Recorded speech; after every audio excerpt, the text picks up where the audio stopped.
rīko tikai viens puslīdz bīstams moments, un to pat nevar saukt par vārtu momentu pie Gruzijas izlases vārtiem. Tieši tāpēc viņu vārtu vīrs Nurmīrevičvili šobrīd izmēģina spēku stāvēkšanas sektorā. Jā, pirmajā puslaikā viņš tur bija īstas smilšu pilis, tādus kā cietokšņus izveidojis, bet pamazām atgriežas vārtos. Jo Andrejs Perepļotkins pa labo malu uzsācis apspēlēšanu. Jā, viens aizsargs eleganti apspēlēts, bet neizdodas izvairīties no šķērpa.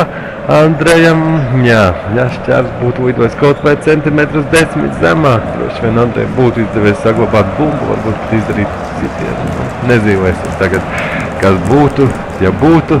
Jā, par noteikumiem. Pēc jaunajiem noteikumiem nav jāpārtrauc šķērpa metējiem sacīkstes, pats jau bumba ir spēlē, nav vairs jāgaida stūras sitiens, kā bija agrāk. Un šobrīd gan bumba izripojas jautā un uz tās klūp Staņislavs Olijars. Jā, starp citu sākušies priekšskrējieni arī 110 metru barjerotajā distancē. Sāpīgi sanāk Staņislavam, bet līdzjutējam jau, protams. Līdzjutējam šādas epizodes patīk, tāpēc jau viņu tādām divcīņām ierodas tādā kuplā skaitā, bet futbolā liekas neliela pauzīte. Tādi spēlētāji devušies uz laukuma malu. Jā, kāpēc? Ar ko tas varētu būt saistīts? Protams, jā, mūsu labākā tālēcēja Ineta Radeviča ieradusies stadionā. Tātad futbolisti uz brīdi vēros tālēkšanas sacīkstes.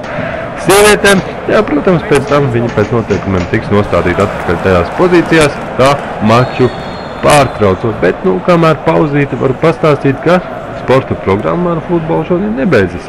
Uzreiz pēc šīs pārēdas riteņbraukšana LTV 7 kanālā.